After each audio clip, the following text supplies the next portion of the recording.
Cinema துறையில் நடித்த நடிகைகள் தனிப்பட்ட விதத்தில் பல கஷ்டங்களை சந்திப்பதுண்டு. அப்படி நடிகைகள் சில அரிய வகை நோயால் பாதிக்கப்பட்டு அவதியுறுவதும் உண்டு. அப்படி தென்னிந்திய சினிமாவில் டாப் 5 நடிகர் நடிகைகள் சந்தித்த அரிய வகை நோய் பாதிப்புகள் குறித்து வெளிப்படையாக பகிர்ந்து கொண்டனர். அந்த வகையில் நடிகை சமந்தா தனக்கு மயோசிட்டிஸ் என்கிற அரிய வகை நோயால் பாதிப்புக்குள்ளாகி இருப்பதை அறிவித்தார். இந்த நோய் உடலின் தசை பகுதிகளில் தீவிர வீக்கத்தையும் பலவீனத்தையும் ஏற்படுத்தக்கூடியதுதான்.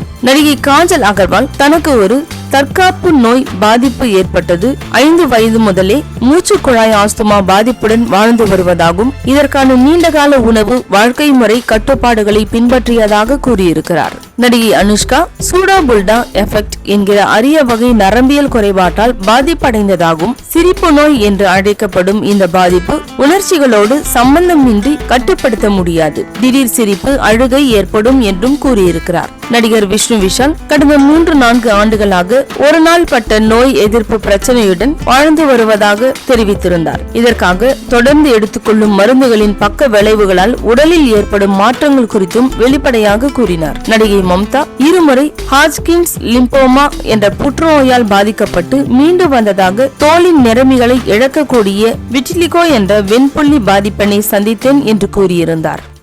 இந்த வீடியோ உங்களுக்கு பிடிச்சிருந்தா லைக் பண்ணுங்க, ஷேர் பண்ணுங்க, கமெண்ட் பண்ணுங்க. மறக்காம நம்ம சேனலை சப்ஸ்கிரைப் பண்ணுங்க.